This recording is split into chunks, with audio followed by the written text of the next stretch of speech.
Aê, estamos ao vivo, estamos ao vivo! Sejam muito bem-vindos, pessoal, a mais uma live da Dice Masters. Eu sou o Jean Rodrigo e hoje a gente vai fazer aqui um bate-papo sobre os momentos que nós estamos vivendo do mercado editorial brasileiro. Nós estamos tendo vários financiamentos coletivos acontecendo, outros sendo cancelados, editoras sendo canceladas e como a gente fica como RPGista no meio dessa história. Hoje a gente vai falar um pouco aqui sobre algumas situações, porque assim, quem acompanha o canal e é apoiador de financiamentos coletivos sabe que muita coisa rolou nesse último mês. Nós começamos o mês com uma carta aberta da Craftando, assinada pelos autores daquela editora, a Craftando, que era nossa parceira de longa data aqui no DMCast. A gente anunciava ela todo o episódio, falava das vantagens, dos cupons de desconto que eram oferecidos para os apoiadores do DMCast. E a gente teve esse baque dessa carta aberta falando sobre a situação real do que estava acontecendo com os financiamentos atrasados da editora.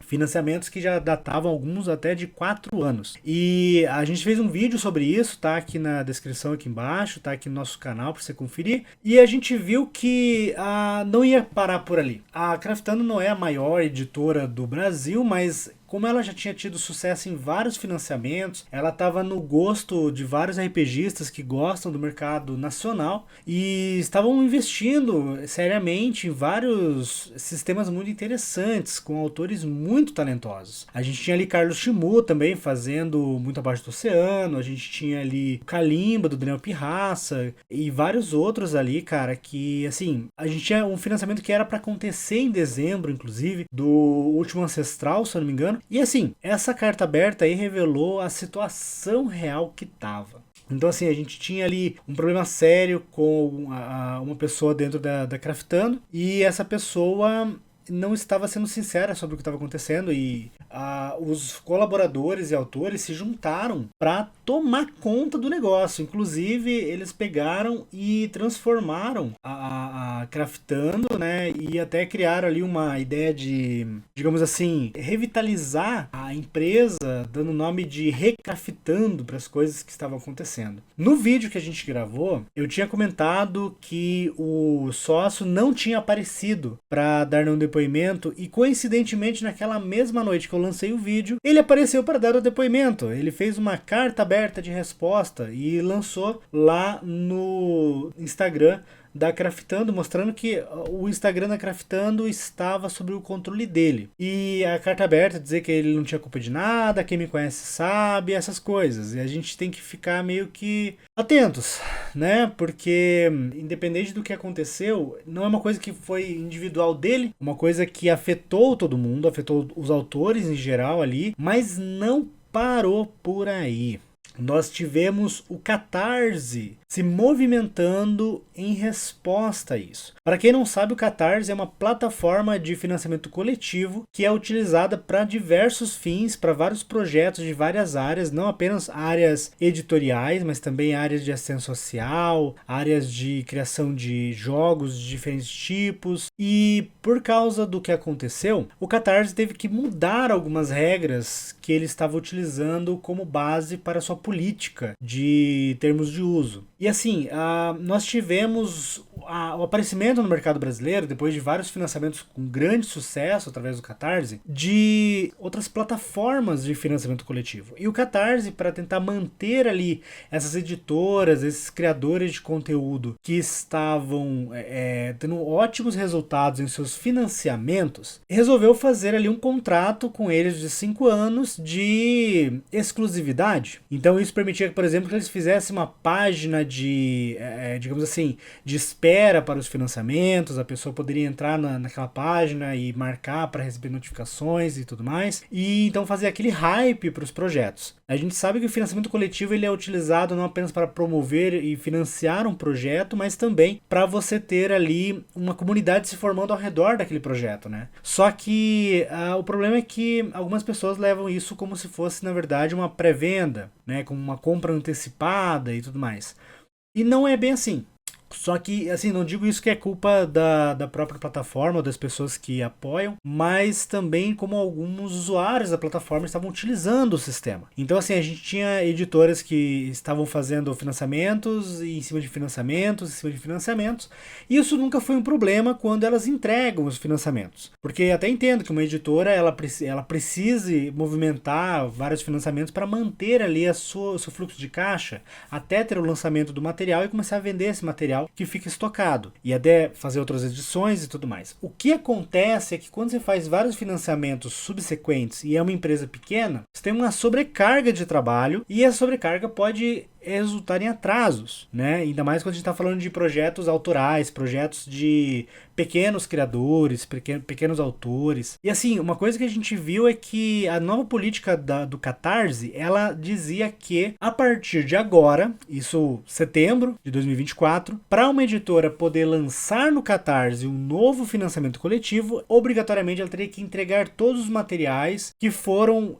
prometidos no financiamento anterior. Não é uma coisa muito absurda, mas pensando que várias editoras passaram a trabalhar com essa perspectiva de novos financiamentos para se sustentar, isso meio que atrapalhou os planos de muitas editoras e abriu margem, inclusive, para uma migração de vários projetos para outras plataformas, como a Meeple Starter, que é uma concorrente do Catarse. E uma editora que estava com o financiamento já às portas de ser lançado era a Hug Mooney. A Hug Mooney ela é uma editora já de alguns anos que fez vários financiamentos que tiveram sucesso, não é um sucesso estrondoso, milionário, mas foi um sucesso, elas se financiaram e também estava com essa situação de atrasos por outros motivos, por motivos diversos, que não tem nenhuma ligação com os da Craftando, mas estavam com atraso. E com isso, acontece que o Catarse bloqueou o lançamento do Morgborg RPG, que era um RPG que estava sendo hypado, tinha centenas de pessoas já esperando na página do Catarse,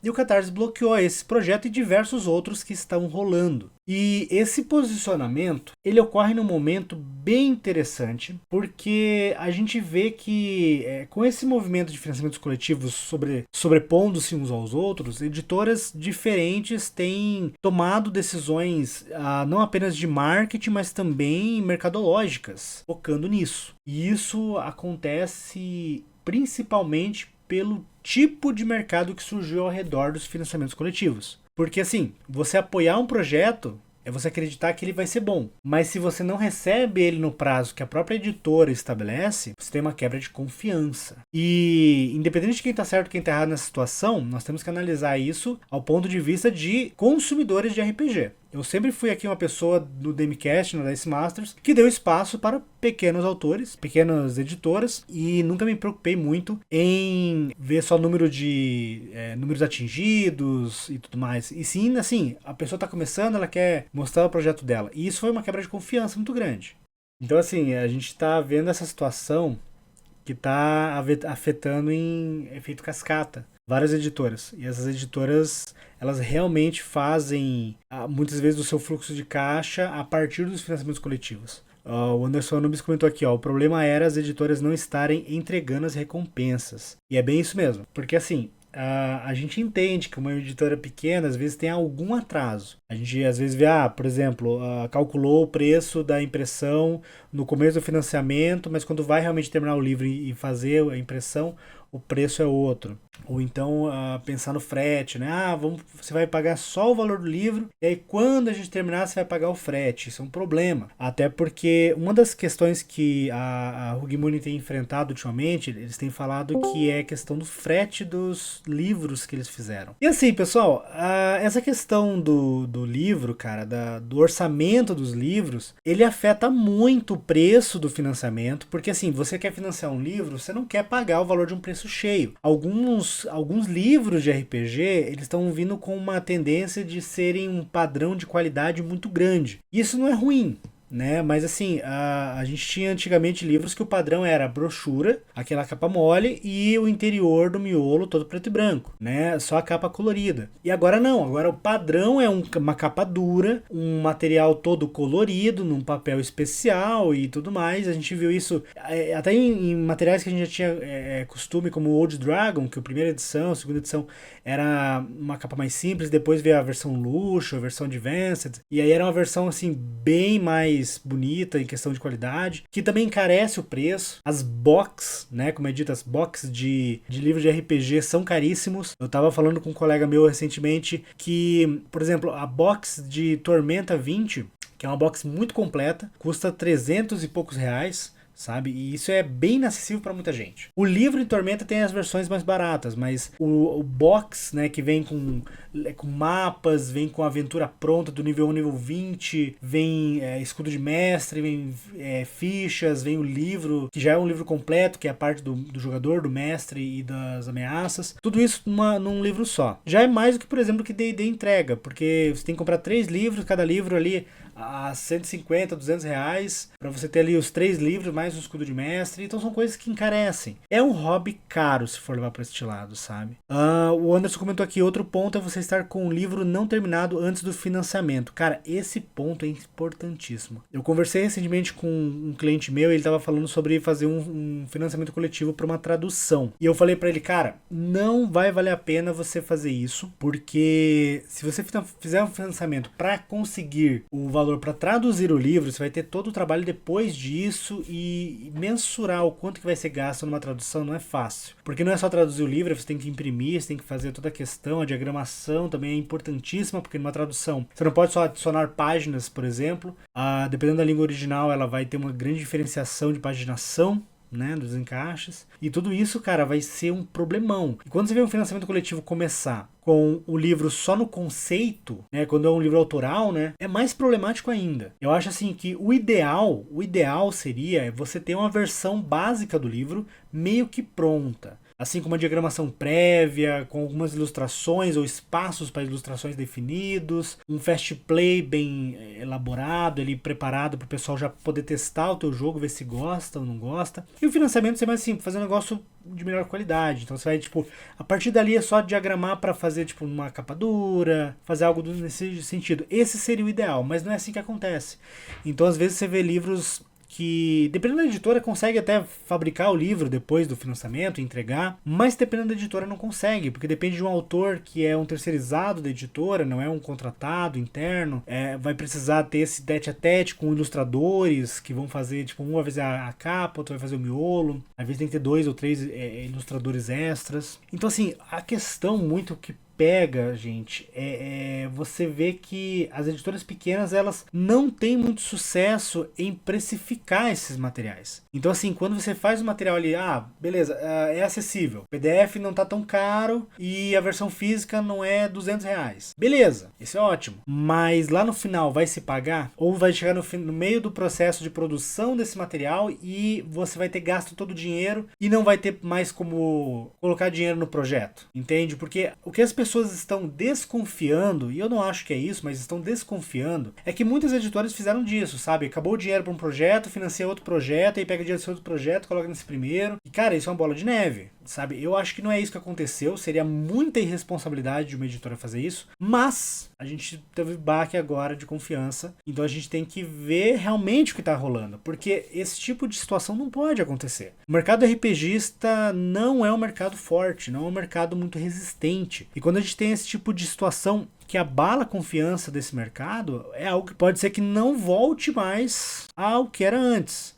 E assim, é muito bizarro a gente falar isso, porque ao mesmo tempo que eu tô falando isso agora, o próprio Jovem Nerd tá fazendo agora um financiamento coletivo de um board game do Ozob, e eles não fizeram no Catarse pela primeira vez, eles fizeram numa plataforma da Magalu, que ela meio que preparou ali pra fazer esse teste, e já, sabe, tá milionário. É um projeto que tá milionário. No primeiro dia já bateu mais de 1 milhão. E eu acho que vai muito longe. Assim, eu nem sei onde que tá o nível do Ozob. Deixa eu ver aqui. Aqui, ó. Ozob Board Game já bateu 3.089.199 e a meta era 800 mil, que não é baixo. Tem mais de 2.075 apoiadores. E assim, não é algo barato, cara. A versão mais básica, com o jogo completo, tá R$790. Tem a versão com extras daí, com expansões do jogo. O jogo nem foi lançado, já tem expansões pra ele. Aqui, ó, 490. Sim, 490 só expansão, né? E assim, ele tem uma pegada que me lembra algo parecido com Zombicide, sabe? Que você tem uma missão urbana e cada um vai ter sua ficha, vai ter suas cartas de habilidade. Não sei se vai ser isso, porque assim, cara, é um jogo que, assim, eles têm ali um fast play que eles estão mostrando ali em vídeo e tudo mais, mas esse jogo vai ser feito. E assim, se eu não me engano, até a Jambô está envolvida ali na produção dos materiais gráficos e tudo mais. Eu acho que na organização também do financiamento, porque o financiamento tá muito bem organizado, tá uma cara de financiamento da Jambô. E só que assim, não é uma coisa da Jambô, é bom deixar bem claro. É da equipe Jovem Nerd, mas tem aqui embaixo. Aqui, ó, temos a Jambô Editora, a Iron Studios, George Adam, que é um designer de jogos de tabuleiro, Renato Simões. Então assim, e assim, como eu falei, ó, ele também trabalhou no Zombicide Army of the Death. É uma coisa muito específica, assim, que a gente tá vendo de acontecer, porque ao mesmo tempo que a gente tá vendo editoras minúsculas, como a Rogue Moon, tendo dificuldades para entregar materiais que foram financiados, a gente vê editoras como a Jambô, que são pequenas. A gente tem que lembrar que a Jambô tem 35 funcionários, mas tem também uns 80 freelancers, pelo menos. E é uma editora, assim, que ela representa muito do mercado nacional de RPG, né? Por mais que as pessoas às vezes não gostem, o Tormenta, ele é o sistema de RPG mais jogado do Brasil. Digamos assim, é o maior cenário de RPG do Brasil. E talvez ele rivalize em quantidade de players com D&D e tal. E assim, é uma questão de você ver duas realidades diferentes. Enquanto a Rogue Moon, por exemplo, ela foi para Maple Starter, a Jambô, com a ajuda ali da Magalu e tal, e o Jovem Nerd em si, né? Estão com outro financiamento milionário aqui, batendo de uma forma, assim, absurda. Tem 23 dias ainda, não sei onde isso vai parar. O último financiamento do Nerdcast lá no Catarse bateu 6 milhões. Então, assim, é um preço muito alto, é um valor muito alto que eles conseguiram para esse projeto. E eu não acho isso ruim. A questão é, nesse caso aqui, por exemplo, eles não estão trazendo pessoas de fora do meio do board game para dentro do Catarse, onde as pessoas que têm projetos menores e autorais conseguem acessar e começam a apoiar outros projetos. A gente tá vendo outra situação e é uma situação bem diferente, sabe?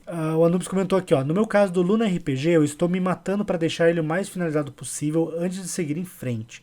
E isso, cara, é uma coisa que eu admiro muito, cara, porque, para quem não sabe, o Anderson ele tem um projeto que ele tá desenvolvendo, que é o Luna RPG. Ele já mandou vários previews desse material e tá muito legal. É um sistema de RPG com um cenário muito rico e tá muito legal. E, assim, é uma coisa que eu quero testar aqui no DMCast, aqui na Dice Masters. E, assim, ver você trabalhando tão duro nesse material é muito legal, porque você vê como ele já está rico de materiais. Tem muito sistema de RPG que não tem nem nada disso e sai o financiamento e é feito, sabe? Isso pode ser positivo, assim, mas em alguns casos eu acho que não vai, cara. Monteiro comentou aqui, ó. Aí essa parada que tem de tomar cuidado, vou fazer isso. Tem que entregar o que se promete. Cara, e é bem isso. Bem isso. O mercado de RPG é pequeno. Isso afetou o Catarse, sentiu doloso e eles foram lá e lançaram essa mudança nos termos. E isso fez várias editoras pequenas não poder lançar novos financiamentos ali. E, por exemplo, tem a Maple Starter que vai lançar o Morgborg, pelo menos é o que anuncia nas próprias redes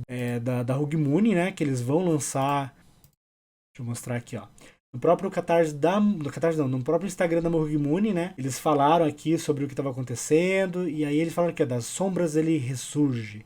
Em breve na Maple Starter. E daí, assim, eles estão preocupadíssimos com essa questão. Porque, assim, como eu falei, são situações diferentes. A Craftando foi um baque para todo mundo. A Carol lá da Craftando está trabalhando o máximo junto com os autores para entregar o que está atrasado. Mas aqui, por exemplo, estão com problemas para as pessoas pagarem o frete e eles poderem enviar os livros que estão prontos, sabe? É uma outra questão. Então, assim, eles estão envolvidos aqui no Morgborg. A gente tinha até um episódio gravado para lançar junto com o início do financiamento, e como o financiamento foi adiado, a gente não lançou. Ficou meio que de mãos atadas para isso. Mas assim, a Rogue Moon já tinha ali os Azerkala, tinha o Sigmata, o Ryutama, tinha o Little Fears, e todos esses tiveram algum problema no desenvolvimento. E assim, não é uma coisa que a gente pode falar, foi isso, foi aquilo, a culpa é de alguém. Às vezes é culpa do processo, a culpa é do desenvolvimento, do jeito que foi feito. Mas é uma questão que tem que ser observada, porque a Rogue Moon não é a única, sabe? E a gente fica preocupado porque a Maple Starter, por exemplo, a gente tá com o Tanaris RPG. E o Tanaris, ele já bateu ali as suas metas, tá incrível. É um sistema para D&D quinta edição. Eu vou te falar, todo o financiamento que vem é bom, mas, por exemplo, assim, ó, é um valor alto, né? R$180 e tal, tem o Mega Combo e não sei o que, e valores altíssimos. Quem tá empolgado e tá fazendo isso, tá tranquilo, ó. A Maple Start tá buscando novos projetos e tal. A questão é, você tem ali a própria Maple Starter falando sobre a necessidade das pessoas entenderem que eles não são responsáveis pelas entregas dos materiais que estão anunciados em seu site. E aí que fica a questão, enquanto um está falando que as editoras têm que entregar antes de fazer novos financiamentos, outro está falando que eles não são responsáveis pelas entregas, que tem que ver com os próprios autores e tudo mais. Até que ponto é a responsabilidade de alguém ali, sabe? Isso tem que ficar bem delimitado, tem que ser transparente. Uma coisa que eu bati muito no ponto lá naquele vídeo que a gente fez sobre o caso da Craftando é que o que faltava muito no mercado RPG nacional era transparência. Algumas editoras estavam direto ali anunciando e falando como é que estava o processo, como é que estava ilustrações e tudo mais. Alguns autores, inclusive, pegavam pela rédea e faziam o negócio acontecer, às vezes gastando o próprio bolso para complementar o valor de alguns financiamentos que não tinham sido tão altos e aí deu algum problema. Mas muito vem de planejamento, sabe? Planejamentos que não contam com alguns percalços. A gente teve a pandemia, mas eu acho que a questão da pandemia já passou, sabe? Quem utiliza a pandemia como desculpa não dá. Sabe, a pandemia foi há 4 anos atrás. A gente viveu a pandemia até 2022 ali, digamos assim, até quase 23, mas de lá pra cá deu pra fazer muita coisa, sabe? Dá pra entregar, dá pra fazer a questão de entregas, de fretes, não tem como manter nessa desculpa. Então o negócio tem que ser muito sério. Anderson Anubis, desenvolver um jogo é um processo super complexo que envolve muita gente e valores. Colocar a culpa na peste não dá mais, agora temos outros problemas no mercado. Exatamente. E cara, assim, quando a gente tava com uma questão por exemplo, do dólar, que tava direto subindo e não parava de subir, e você financiava o negócio, tava R$3,50 e de repente tava R$4,50, depois tava R$5, R$5,50, R$5,80. Aí você fica desesperado, né? Porque você calcula ali preço de papel, de impressão e tudo mais em dólar. Então quando você vê que agora tá mais estabilizado o mercado, tá mais estabilizada a economia, você vê que o dólar tá alto, tá R$5. Quem dera a gente conseguisse voltar ali aos R$3. Não é mais uma questão de instabilidade, é uma questão de você ter um controle de processo, sabe? De projeto. Uma coisa que eu indiquei até para os meus clientes foi que, se for fazer um financiamento, já calcula um frete médio para o Brasil. Porque assim, se você está situado, sei lá, em Goiás, e você vai calcular o frete baseado no que você vai entregar para Belo Horizonte, é perto. Mas se for para Rio Grande do Sul, é bem mais caro. Né? Então você tem que pensar como que vai ser, qual é o mais caro, qual é o mais barato e fazer uma média. Porque se você contar que você vai ter que cobrar o teu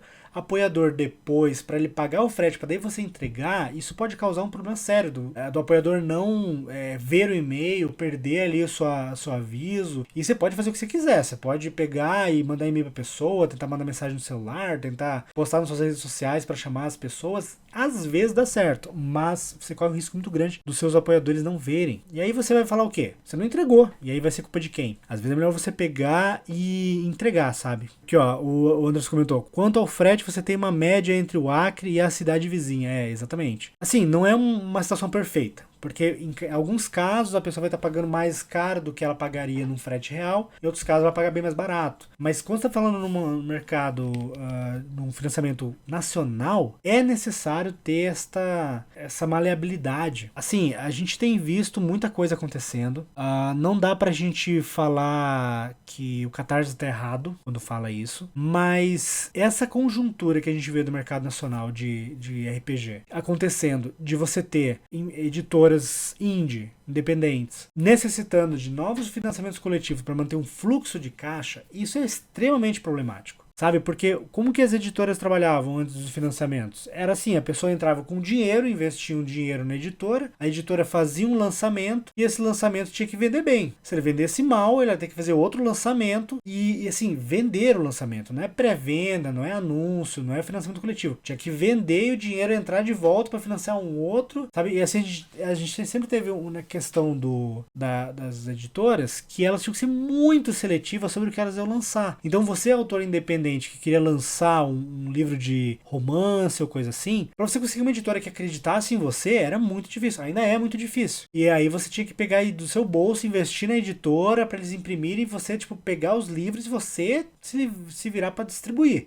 A gente fez um episódio recentemente com o Thiago P. A gente vai lançar o Demicast dele, se não me engano, semana que vem. E ele fala sobre isso, sabe? A primeira edição do livro dele foi bem nessa pegada. Ele teve que pagar do próprio bolso pra fazer, porque a editora não queria entregar. E até hoje ele tá vendendo o livro dele por conta própria. Na coragem de conseguir financiar e quem sabe fazer um novo livro e seguir. O financiamento coletivo ele permite que autores que estão desenvolvendo ainda seus projetos, seus romances, seus jogos, possam ter seu projeto realizado. Mas a questão é, você não vale você fazer isso a custo da sua saúde, a custo da confiança que as pessoas têm no seu projeto, em você, né? Você não adianta você falar, eu vou fazer um negócio aqui que vai custar R$10 para cada pessoa. E a pessoa não ter como fazer um projeto porque, sei lá, o valor arrecadado mínimo que bateu era muito baixo e não cobria a impressão e a entrega, ou a impressão com a qualidade que queria. Ou sei lá, a gráfica sumiu e você tem que fazer com outra gráfica o orçamento e o orçamento é muito maior. Então são coisas assim que não dá pra você achar que o financiamento coletivo é a solução para os seus problemas, porque não vai ser. O Anderson comentou aqui, uma opção que já tive com o financiamento coletivo é o frete ser cobrado à parte. Exatamente. Algumas plataformas, a Maple Starter, eu acho que está com essa situação, você pode pagar o frete tudo junto, separado, assim, na hora que você faz o apoio. A Maple Starter, ela tá vindo assim com... ela tá pegando várias reclamações que as pessoas tinham com o Catarse e ampliando ali pro seu material para que as pessoas que apoiam na Maple Starter tenham mais conforto e segurança, né? E a questão de você pagar a parte, o frete, faz parte. Você paga o apoio mais um valor extra, que é o valor do frete já no apoio, sabe? Não é depois, quando estiver pronto. Isso também é meio complicado, na questão de que alguns projetos eles vão ser enviados e depende do peso do pacote, né? Então, assim, às vezes você tem uma ideia de que o box vai custar tanto, mas às vezes bate várias metas e agrega mais materiais dentro do box, e o box fica mais pesado, e fica mais caro, e aí é um prejuízo lá na frente, não sei o que. Tudo isso tem que ser calculado, cara, antes de fazer o financiamento, sabe? Então, assim, uma coisa que tem surgido hoje no mercado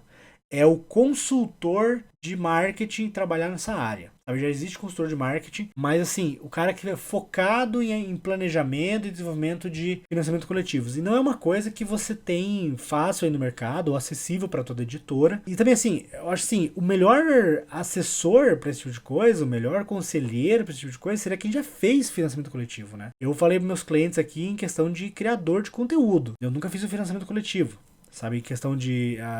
tem um projeto ali, a gente tem o nosso recorrente, o nosso apoia-se aqui do lado, mas ele é pequenininho, sabe?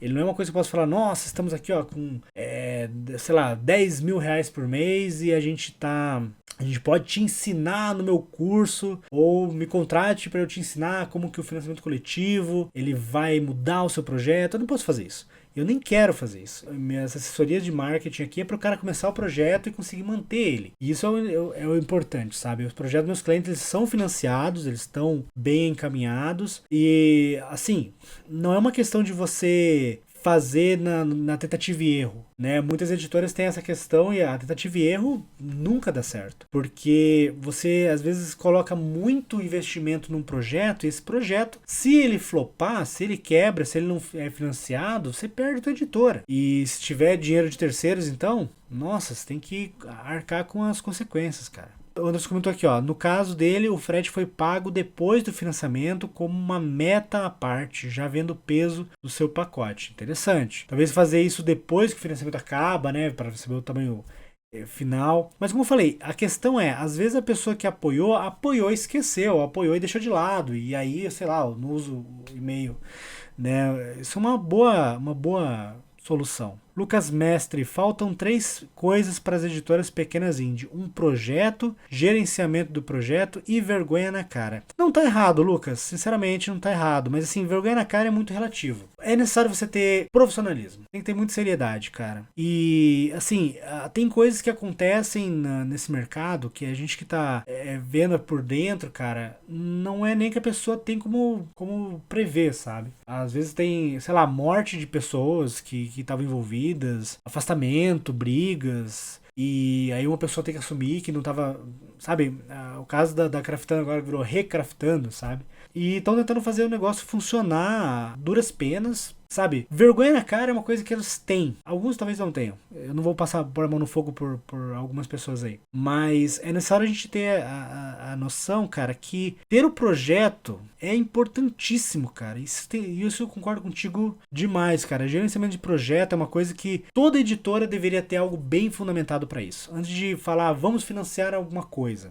Eu gostaria, por exemplo, de pegar e falar para qualquer amigo meu, falar, ó, vai para a editora tal e apresenta o projeto. Se eles gostarem, vão tentar financiar. Pega esse quadrinho que você está desenvolvendo e leva nessa editora, que essa editora com certeza vai gostar e vai conseguir um artista e vai ajudar a montar. Infelizmente não é assim, sabe? A gente tem a questão que ainda funciona, é algo centenário e ainda funciona no mercado editorial brasileiro, que é o nível de QI que você vai ter, que é o nível de quem indica. O nível de quem indica faz muita diferença ainda hoje em dia, sabe? A gente vê alguns criadores de quadrinhos nacionais conseguirem fazer seus quadrinhos serem físicos através de financiamentos coletivos, mas porque eles têm, por exemplo, um número muito grande de pessoas online já lendo o quadrinho em plataformas gratuitas. A gente teve a Yaranaika, que fez 48 km e conseguiu depois fazer o financiamento da versão física, e a versão física saiu pela Indivisible Press. A gente teve Lampião, a gente teve vários outros ali, Rei da Lata,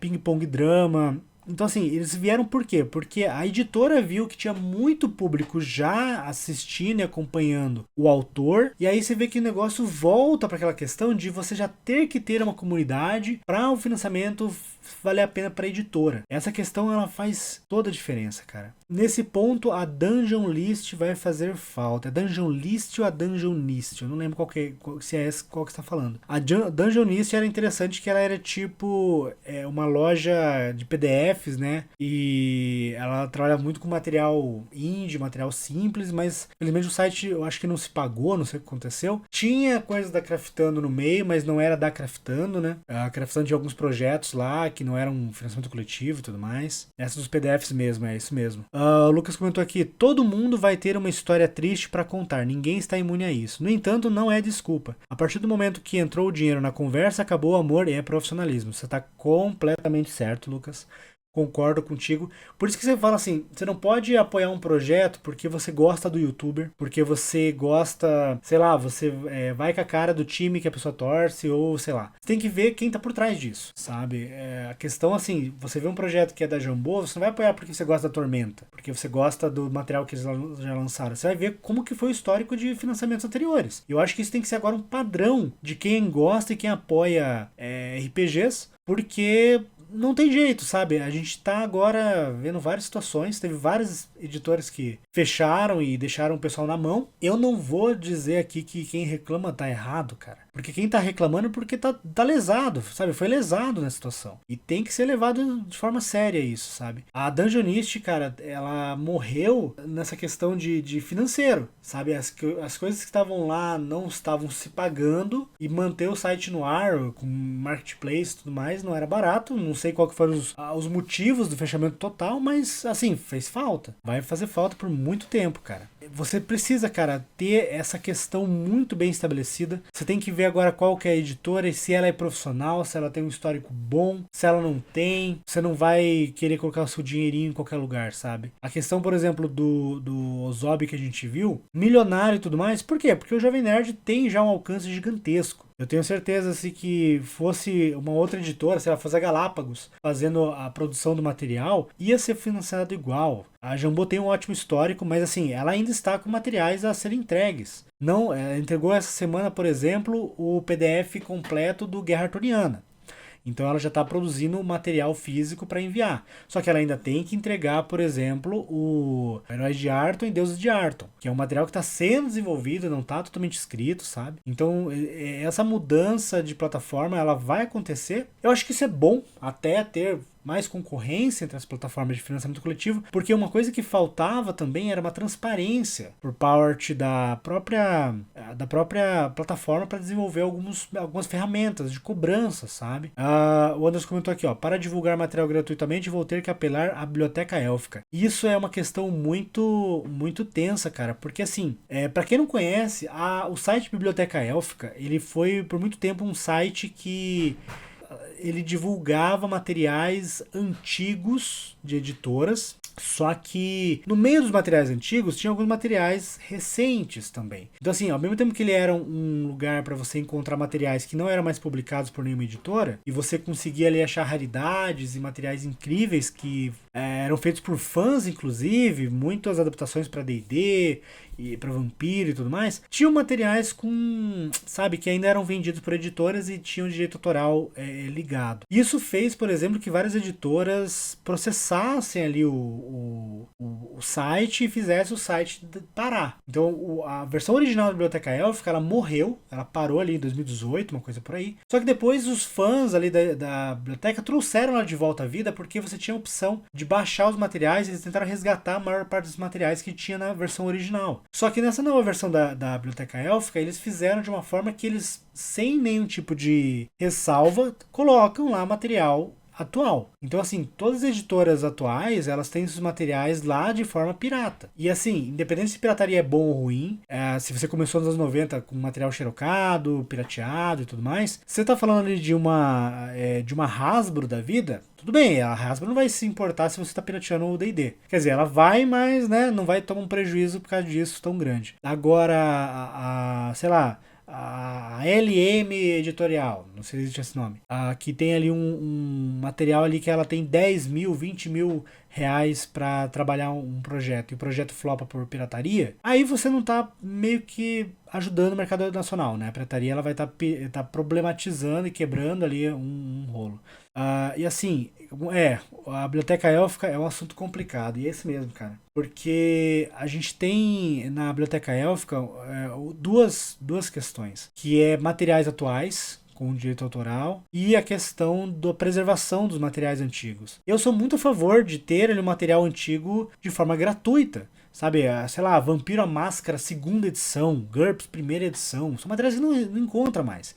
Você pode talvez achar em sebos, mas pra você rejogar esses jogos, assim, talvez nem tem material completo, tem só um livro. Eu tava falando com meus amigos recentemente, falando ali no grupo, inclusive, que eu queria muito começar a colecionar o D&D quarta edição, né? E o pessoal, meu Deus, ele é horrível. Cara, beleza, ele é horrível, mas nunca joguei, eu queria jogar. E não se acha mais, normalmente, você até acha uma livraria ou outra, um livro ou outro, mas você tem que procurar em sebo, assim, pra achar. E aí você buscar ali os PDFs que a editora não vende mais, né? Até é uma coisa que eu não entendo, sabe? As editoras elas deveriam continuar vendendo materiais antigos. Não sei se eles perdem o direito ali por causa do autor ou alguma coisa assim, mas seria interessante, tipo, se a Galápagos, por exemplo, vendesse o D&D 3.5. Mas eu acho que eles não têm nem direito de fazer isso mais, né? É uma pena sobre isso. Piratear D&D é uma coisa, outra coisa é fazer com o sangue e glória, verdade. Aí entramos na seara da emulação de jogos e na Sagrada Igreja do Compartilhamento, exatamente. Amei, irmão. Então, assim, é verdade, cara. Você piratear D&D é uma coisa, piratear Nintendo é uma coisa. Agora, você pegar um jogo nacional ali e piratear, sendo que o cara faz financiamento pra conseguir 20 mil pra fazer o negócio e não consegue, sabe? Ou tem o material ali dele que ele acabou de financiar. E, assim, uma coisa importante, cara, financiamento coletivo, ele não é assim pra pessoa só fazer o livro e acabou. Morreu ali quando termina de entregar as coisas. A ideia é que a pessoa tenha ali um número X de livros depois para ele vender, e essa venda desses livros vai ser o lucro que ele vai tirar do financiamento. Então a editora está contando com a venda desses livros extras, desses PDFs extras, inclusive. PDF é uma fonte de renda muito grande para as editoras pequenas. E aí quando você vê esse material sendo pirateado à torta direito, esse valor é muito diminuído daí, cara. Então, assim, por exemplo, e assim, eu não falo errado, não falo mal de quem só tem acesso a um PDF pirateado e não tem dinheiro para investir, ou a pessoa que é adolescente e ela não tem como investir num PDF de 50, 60, 70 reais, independente se a pessoa acha que é certo ou errado ter esse valor de PDF, mas você vê que quando você pirateia um material que é indie, sabe, que o cara tá lutando dia a dia para vender um PDF, vender um livro e pagar aquela impressão que ele teve, tanto custo para fazer, é triste, cara, é triste. Então tem que pensar muito bem se a biblioteca élfica é uma boa opção. Talvez assim, sei lá, vou jogar ali um playtest do meu jogo. Tá bom, beleza. Aí é pro precedente, né? Como é que você vai falar pra uma editora que você quer conquistar para fazer teu livro que você tá sério se você tá lançando teu material de forma pirata, né? Aí eles vão pensar, poxa, quando a gente entregar aqui o material completo, será que vai valer a pena? Tem que analisar muito bem essas coisas, sabe? Lucas Mestre, cara, dá uma procurada em grupos do Face. Direto aparece a edição que não devemos nomear para vender. Vou dar uma olhada, cara, vou dar uma olhada. Eu não entro no Facebook com muita frequência, porque lá ficou um lugar complicado de você navegar. Inclusive, para quem não sabe, a gente perdeu acesso ao Facebook, a gente perdeu, na verdade, todas as postagens nossas dos últimos anos no Facebook, e no Instagram nós tivemos nossa possibilidade de colocar link na bio bloqueada. Então a gente não consegue mais fazer isso. Então, se você gosta da Dice Masters, por favor, nos siga nas redes sociais. A gente tá no Blue Sky, estamos em vários outros. Blue Sky eu acho que é a rede social mais tranquila pra gente trabalhar hoje em dia, por enquanto. Então nos siga lá. Acompanhe a Dice Masters. E aqui ó, o Anderson Anubis, uma postura que a Lampião Games tem depois de um tempo do jogo lançado, eles disponibilizam os PDFs de forma gratuita, vendendo apenas a versão física. Muito interessante, cara. Porque a Lampião ela é um bom exemplo a ser seguido, só que assim, tem que levar em consideração que a Lampião ela não tem o seu mercado focado no lucro, né? Eles querem, digamos assim, levar o RPG mais longe, RPGs muito interessantes.